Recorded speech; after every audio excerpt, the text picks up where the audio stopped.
We all are so beautiful. இப்ப நம்ம இருக்க அழகை விட இன்னும் கொஞ்சம் கொஞ்சம் எப்படி groomed-ஆ வச்சுக்கலாம், இன்னும் presentable-ஆ நம்மள மாத்தலாம் அப்படின்னு இந்த வீடியோல பார்க்கலாம்.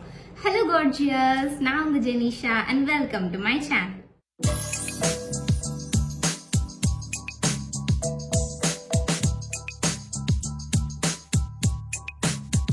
என்னோட early teensல நிறையவே grooming mistakes எல்லாம் பண்ணிருக்கேன். அதெல்லாம் உங்களுக்கு இப்போ தெரிஞ்சா இன்னும் யூஸ்ஃபுல்லா இருக்கும்ன்ற வீடியோ தான் இது. நம்ம ஃபர்ஸ்ட் பார்க்க போறது ஆக்சசரிஸ் சூஸ் பண்றது. ஒரு ட்ரெஸ்க்கு வந்து நம்ம எப்படி ஆக்சசரிஸ் சூஸ் பண்ணி அதை வியர் பண்றோம்ன்றதுல தான் அதோட அழகே இருக்கு. நம்ம ஒரு சிம்பிள் அவுட்ஃபிட்டை கூட நம்மளோட ஜுவல்ஸ் வச்சு இன்னும் கொஞ்சம் என்ஹான்ஸ் பண்ணி அழகாவே காமிக்கலாம்.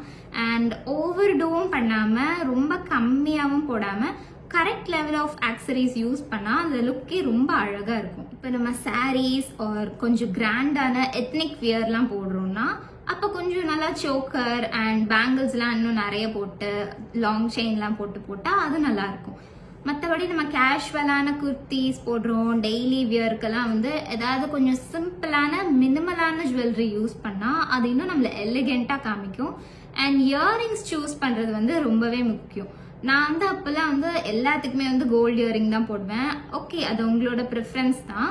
ஆனா வந்து இப்போ கோல்டு இயரிங்ஸ் தான் நீங்க யூஸ் பண்றீங்கன்னா இப்போ ஒரு சிம்பிளான அவுட்ஃபிட்க்கு கொஞ்சம் சின்னதா கொஞ்சம் மினிமலான ஒரு கோல்டு இயரிங்கா டெயின்டி இயரிங்ஸா பார்த்து வாங்கினீங்கன்னா அது அழகா இருக்கும். அண்ட் கிராண்ட் ட்ரெஸ்க்கு வந்து கிராண்ட் கோல்டு கூட போட்டுக்கலாம்.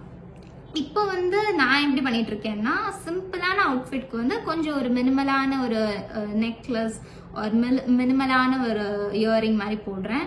அண்ட் கிராண்ட்க்கு வந்து இன்னும் கொஞ்சம் நல்லா பெருசா இருக்க மாதிரி நான் சூஸ் பண்ணிக்கிறேன். அண்ட் இயரிங்ஸ்லாம் வந்து எப்படி சூஸ் பண்ணணும், கோல்டு ஆக்சிடைஸ் இயரிங் யூஸ் பண்ணணுமா ஒரு சில்வர் ஆக்சிடைஸ் இயரிங் யூஸ் பண்ணணுமா ஒரு எப்படி வந்து சூஸ் பண்ணணும், எந்த அவுட்ஃபிட்க்கு எந்த இயரிங் போட்டது நான் தனியாவே ஒரு வீடியோ பண்ணியிருக்கேன். அது நீங்க செக் பண்ணி பாருங்க, டிஸ்கிரிப்ஷன்ல கொடுத்து. இந்த மாதிரி டெயின்டி சோக்கர்ஸ்லாம் நிறைய ஆன்லைன் சைட்ஸ்ல கிடைக்கும். ஆனா வந்து அதெல்லாம் வாங்குறத அவாய்ட் பண்ணிக்கிறது பெட்டர். அது ஒரு 200-300 ரேஞ்ச்லேயே கிடைக்கும். பட் அது 1 or 2 யூசஸ்லயே ஃபேட் ஆகிடும். ஃபேட் ஆகாம இருக்கு அப்படின்னா நீங்க வாங்கிக்கலாம். பட் கோல்டுல இன்வெஸ்ட் பண்ணீங்கன்னா அது இன்னும் கொஞ்சம் பெட்டராகவே இருக்கும். அண்ட் நெக்ஸ்ட் வந்து லிப்ஸ்டிக் யூஸ் பண்றது. நம்ம இப்ப எந்த மேக்கப்பும் போடல, நார்மலா இருக்கும்னா கூட ஒரு லிப்ஸ்டிக் போட்டா போதும் நம்ம ஃபேஸே நல்லா பிரைட்டா மாறிடும். ஸோ லிப்ஸ்டிக் வந்து எல்லாருக்கிட்டையும் ஒரு 3 லிப்ஸ்டிக் மெயினா இருக்க மாதிரி பார்த்துக்கோங்க. ஃபர்ஸ்ட் வந்து ஒரு நியூட் ஷேட் லிப்ஸ்டிக், நெக்ஸ்ட் ஒரு pink lipstick and red lipstick. Nude shade lipstick வந்து நம்ம கேஷுவலா எந்த அவுட்ஃபிட் போட்டாலும் அது செட் ஆகிடும். அண்ட் பிங்க் லிப்ஸ்டிக் வந்து ஏதாவது பிங்கி அவுட்ஃபிட்லாம் போடுறோம்னா அது ரொம்பவே பிரிட்டியா நம்ம காமிக்கும். அண்ட் ரெட் வந்து ஏதாவது அக்கேஷனுக்கெல்லாம் போறோம், ஏதாவது கொஞ்சம் கிராண்டா ட்ரெஸ் பண்றோம்னா அது போட்டாலும் அழகா இருக்கும். ஸோ இந்த 3 லிப்ஸ்டிக் வச்சு நம்ம எல்லா அவுட்ஃபிட்க்குமே பேர் பண்ணிக்கலாம். அண்ட் நிறைய லிப்ஸ்டிக்கும் வாங்கலாம். ஃபர்ஸ்ட் இந்த 3 லிப்ஸ்டிக் வந்து ஒரு பேஸா வச்சுட்டு நெக்ஸ்ட் நம்ம ஸ்டார்ட் பண்ணலாம். அண்ட் இன்னொரு முக்கியமான விஷயம் என்னன்னா நம்ம ஸ்கின் டோனுக்கு ஏற்றபடியான லிப்ஸ்டிக் சூஸ் பண்ணி வாங்கணும். இப்போ நம்ம ஆன்லைன்ல வந்து வேற கலர் இருக்கும், அதுல பார்க்கும்போது நமக்கு ஓகேன்ற மாதிரி இருக்கும். அண்ட் நமக்கு கையில ப்ராடக்ட் வரும்போது என்ன இது நம்ம ஆர்டர் பண்ணது வேற வந்தது வேறன்ற மாதிரி இருக்கும். ஸோ எப்பவுமே வந்து ரிவ்யூஸ்லாம் பார்த்துட்டு அண்ட் யூடியூப் வீடியோஸ் பாருங்க. அந்த லிப்ஸ்டிக் ஷேட் டைப் பண்ணி அது எப்படி இருக்குன்றது நல்ல ரிவ்யூஸ்லாம் பார்த்து முடிச்சுட்டு அப்போ நமக்கு ஒரு ஐடியா கிடைக்கும் இந்த கலர் இப்படிதான் இருக்கும் அப்படின்னு. அதுக்கப்புறம் நீங்க வாங்குங்க. ஆன்லைன்ல வாங்கும்போது எப்பவுமே இதெல்லாம் வந்து மைண்ட்ல வச்சுக்கோங்க. நம்ம நேர்ல போய் வாங்கினோம்னா நம்ம ஸ்வாட்ச் பண்ணி வாங்கும்போது நமக்கு தெரியும். பட் ஆன்லைன்ல வாங்கும்போது ஜஸ்ட் பிளைண்ட் பை பண்ணாதீங்க, ரிவ்யூஸ் பார்த்துட்டு வாங்குங்க. நம்ம நெக்ஸ்ட் பார்க்க போறது ஹேர் கட் தான். நம்மளோட இஷ்டப்படி நம்ம எவ்வளோ லாங்கான ஹேர் கூட வளர்க்கலாம். ஆனா அதுல ஸ்பிளிட்டன்ஸ் இல்லாத மாதிரி பார்த்துக்கோங்க.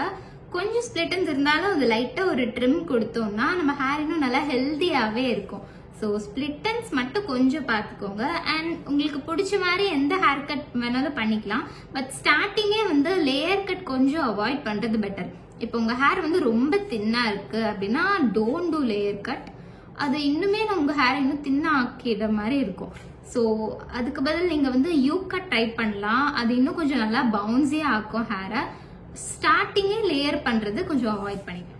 எல்லாரும் லேயர் கட் பண்றாங்க, எல்லாரும் பட்டர்ஃப்ளை கட் பண்றாங்க, நீங்களும் பண்ணாதீங்க. ஏன்னா சலூன்ல அவங்க பண்ணி விடும்போது நல்லா கொஞ்சம் பவுன்ஸியா தான் இருக்கும். ஆனா வீட்டுல வந்து ஒரு 2 days கழிச்சு அந்த செட் பண்ண மாதிரியே இருக்காது. ஸோ அதெல்லாம் ஓகேனா நீங்க பண்ணுங்க. அண்ட் லேயர் கட்க்கு வந்து ஒரு நல்ல ஆல்டர்னேட்டிவ் வந்து யூ கட். இப்போ நீங்க ஸ்லைட் யூனா கொஞ்சம் லைட்டா பண்ணுவாங்க அண்ட் டீப் யூனா நல்லா கொஞ்சம் டீப்பாவே பண்ணுவாங்க. ஸோ நம்ம முன்னாடி முடி விடும்போது அது கொஞ்சம் ஷார்ட்டா தெரியும் அண்ட் பின்னாடி விடும்போது அழகா இருக்கும் பின்னாடி பார்க்க.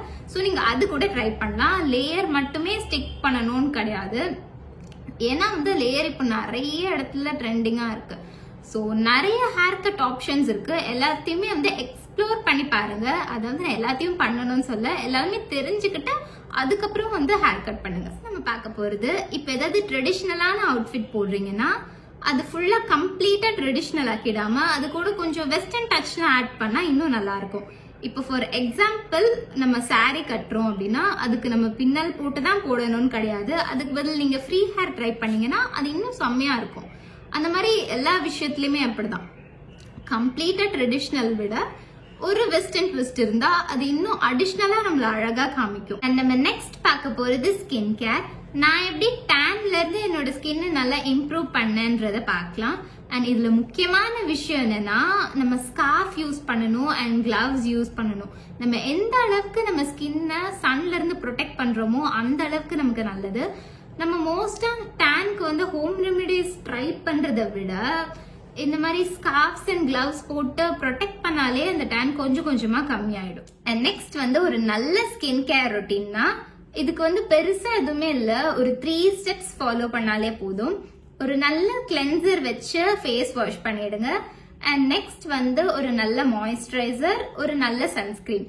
சன்ஸ்கிரீன் வந்து SPF 50 இருக்க மாதிரி பாத்துக்கோங்க. அதுல ஒயிட் காஸ்ட் எதுவுமே இல்லைன்னா தான் நம்ம யூஸ் பண்ணுவோம். ஸோ ஒயிட் காஸ்ட் எதுவும் இல்லாத மாதிரியான ஒரு சன்ஸ்கிரீன் பார்த்து வாங்கிக்கோங்க. சன்ஸ்கிரீன் ரெகுலரா போடுங்க. ஒரு 1 இயர் கிட்ட சன்ஸ்கிரீன் போட்டாலே கண்டிப்பா நமக்கு டிஃபரன்ஸ் தெரிய போகுது.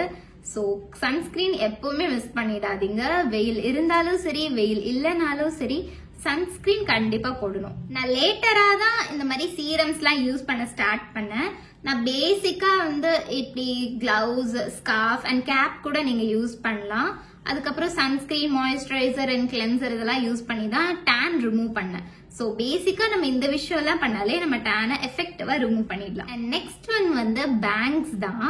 நான் நிறைய போட்டோல வந்து இப்ப பார்க்கும்போது நான் இவ்வளோண்டு பேங்க்ஸ் வச்சு ஃபன்னியா இருந்திருப்பேன். நம்ம பேங்க்ஸ் வந்து கொஞ்சம் ப்ராட் ஃபோர்ஹெடா இருக்குன்னா அவங்க பேங்க்ஸ் அந்த மாதிரி வச்சா கொஞ்சம் நல்லா இருக்கும். அது கொஞ்சம் ஹைட் பண்ற மாதிரி இருக்கும். மற்றபடி பேங்க்ஸ் நீங்க வைக்கிறதா இருந்தீங்கன்னா நம்ம அந்த 2 ஸ்ட்ராண்ட்ஸ் விடுவோம்ல அது வந்து கொஞ்சம் லாங்கா இருக்க மாதிரி பாத்துக்கோங்க. அப்பதான் நம்ம ஃபேஸ்க்கு இன்னும் கொஞ்சம் பிரசன்டபிளா இருக்கும். குட்டியா இருந்ததுன்னா அது அவ்வளவா நல்லா இருக்காது. சோ நீங்க பேங்க்ஸ் கட் பண்றீங்கன்னா கொஞ்சம் லாங்கராவே வச்சுக்கோங்க. நம்ம வெஸ்டர்னா தான் ட்ரெஸ் பண்ணணும். வெஸ்டர்னா ட்ரெஸ் பண்ணாதான் நல்லா க்ரூம்டா தெரியும். ஷார்ட் ட்ரெஸ்ஸஸ் போட்டாதான் நல்லா தெரியும் அப்படின்லாம் கிடையவே கிடையாது. ஒரு ட்ரெடிஷ்னலான ட்ரெஸ்ல கூட நம்மளால அழகா காமிக்க முடியும். ஒன்னும் இல்ல, ஒரு simple kurti set, cotton kurti, ஒரு போனி டெயில் போட்டாலும் நம்ம அவ்வளவு பிரசன்டபிளா தெரியும். So don't believe this western dress போட்டாதான் அழகு, வெஸ்டர்ன் ட்ரெஸ் போட்டாதான் நல்லா க்ரூம்டா இருக்கும் அப்படின்னா கிடையவே கிடையாது. ட்ரெஸ்ஸிங்கை பொறுத்த வரைக்கும் நம்ம என்ன ட்ரெஸ் போட்டாலும் சரி அது நல்லா ஃப்ரெஷ்ஷா அயன் பண்ணிட்டு அதுக்கப்புறம் ரொம்ப லூஸா போடாம ஒரு கரெக்ட் ஃபிட்டிங்க்கு போட்டோம்னா அது வந்து அந்த ட்ரெஸ்ஸை இன்னும் கொஞ்சம் என்ஹான்ஸ்டா காமிக்கும். அண்ட் நம்ம கேஷுவலான அவுட்ஃபிட் போடும்போது அதுல நிறைய சம்கீஸ்லாம் இல்லாத மாதிரி பாத்துக்கோங்க. அண்ட் நம்மளோட ட்ரெஸ்ல இருக்க பிரிண்ட்ஸ் வந்து கொஞ்சம் சின்ன சின்னதா இருந்தா அது நல்லா இருக்கும். ரொம்ப பெரிய பிரிண்ட்ஸா இருந்தா அது அவ்வளவா நல்லா இருக்காது. So opt for smaller prints. Dressing மிஸ்டேக்ஸ்னு ஒரு வீடியோ நான் கம்ப்ளீட்டா போடுறேன். ஏன்னா அது கொஞ்சம் பெரிய டாபிக், இதுல கவர் பண்ண முடியாததுனால அதை நான் தனியா போடுறேன். இப்போ நம்ம பார்க்க போறது ஃபேஷியல் ஹேர் பத்தி தான். ஃபர்ஸ்ட் எனக்கு ஐப்ரோஸ்லாம் அந்த யூனிப்ரோஸ் மாதிரி நிறைய இருக்கும். நான் அதெல்லாம் டச் பண்ணதே கிடையாது. நீங்க என்ன பண்ணலாம்னா த்ரெட்டிங் பண்ணி அது ரிமூவ் பண்ணலாம். ஆர் த்ரெட்டிங் வந்து கொஞ்சம் பெயின்ஃபுல்லா இருக்குன்னா நீங்க ரேசர்ஸ் யூஸ் பண்ணலாம். பட் மேக் ஷியோர் ரேசரோட பிளேட்லாம் வந்து கிளீனா இருக்கா அப்படின்னு ஒரு தடவை சானிடைசர்ல டிப் பண்ணிட்டு அதுக்கப்புறம் வாஷ் பண்ணிட்டு அதுக்கப்புறமா யூஸ் பண்ணுங்க. ஏன்னா வந்து கொஞ்சம் ரஸ்ட் ஏதாவது இருந்ததுன்னா அது நம்ம ஸ்கின்க்கு ரொம்பவே அலர்ஜியா ஆயிடும். நம்மளோட ஃபேஷியல் ஹேர் கூட நம்ம ரேசர்ஸ் வச்சு எடுத்துடலாம். ஆனா நல்லா போட்டு தேய்ச்சிடாதீங்க. சும்மா ஜென்டலா ரிமூவ் பண்ணாலே வந்துடும். நல்ல ஒரு லூப்ரிகன்ட்க்கு ஆலோவேரா ஜெல் ஒரு பெஸ்ட் ஆப்ஷனா இருக்கும். நம்மளோட அப்பர் லிப்ல இருக்க ஹேர் கூட நம்ம ரேசர்ஸ் வச்சு ஈஸியா எடுத்துட முடியும். அண்ட் நெக்ஸ்ட் நம்ம பார்க்க போறது ஹைஜீன் தான். உங்களுக்குன்னு செப்பரேட்டா ஒரு சோப் யூஸ் பண்ணுங்க. பாடி வாஷ் யூஸ் பண்றீங்கன்னா தட்ஸ் ஓகே, நம்ம ஷேர் கூட பண்ணிக்கலாம். பட் சோப் யூஸ் பண்றீங்கன்னா நீங்க மட்டும் அது யூஸ் பண்ற மாதிரி பாத்துக்கோங்க. You can opt for body wash. இப்ப நிறைய பாடி வாஷ் மார்க்கெட்ல வந்துருச்சு. உங்களுக்கு பிடிச்ச பாடி வாஷ் நீங்க யூஸ் பண்ணலாம். சோப் விட பாடி வாஷ் வந்து கொஞ்சம் நரிஷிங்கா இருக்கும் ஸ்கின்க்கு. சோப் கூட யூஸ் பண்ணலாம், பாடி வாஷ் கூட யூஸ் பண்ணலாம், நம்ம இஷ்டம் தான். அது வந்து ஃபேஸ்க்கு தனியா ஒரு டவல் வச்சுக்கோங்க. ஃபேஸ்க்கு யூஸ் பண்ற டவல் பாடிக்கு யூஸ் பண்ண வேண்டாம். ஸோ ஃபேஸ் வந்து நம்ம செப்பரேட்டா வச்சுக்கிறதுனால கொஞ்சம் ஆக்னி எல்லாம் இன்னும் அவாய்ட் பண்ண முடியும். அண்ட் இன்னொன்னு, நம்ம ஹேண்ட் கிரீம்னு தனியா வாங்கணும்னு அவசியம் இல்லை. நம்மளோட டெய்லி மாய்ஸ்சரைசரை நம்ம ஹேண்ட்க்கு யூஸ் பண்ணிக்கலாம். ஹேண்ட் கிரீம் வந்து இப்ப நம்ம டிராவல் சைஸா ஒரு மினி ஒன்னா வேணும்னா நம்ம ஹேண்ட் கிரீமுக்கு போகலாம். ஆரல்ஸ் வந்து தனியா ஹேண்ட் கிரீம்ன்ற ஒரு ப்ராடக்ட் வந்து வாங்கி யூஸ் பண்ணணும்னு இல்லை. அண்ட் நம்ம நெக்ஸ்ட் பார்க்க போறது ஃபுட்வேர் தான். நம்ம கிட்ட ஒரு 3 ஃபுட்வேர் இருந்தாலே போதும், அதை மாத்தி மாத்தி போட்டு மேட்ச் பண்ணிக்கலாம். ஃபர்ஸ்ட் வந்து ஷூஸ். ஒயிட் ஷூஸா இருந்தா இன்னும் கொஞ்சம் பெட்டரா இருக்கும். அண்ட் நெக்ஸ்ட் வந்து ஃபிளாட்ஸ். அண்ட் தேர்ட் ஒன் வந்து வெட்ஜஸ். ஒரு கம்ஃபர்டபுளான ஒரு ஹீல் வேணும்னா நீங்க வெட்ஜஸ் ட்ரை பண்ணலாம். இது 3 இருந்தாலே எல்லாத்துக்குமே மேட்சிங்கா போட்டுக்க முடியும்.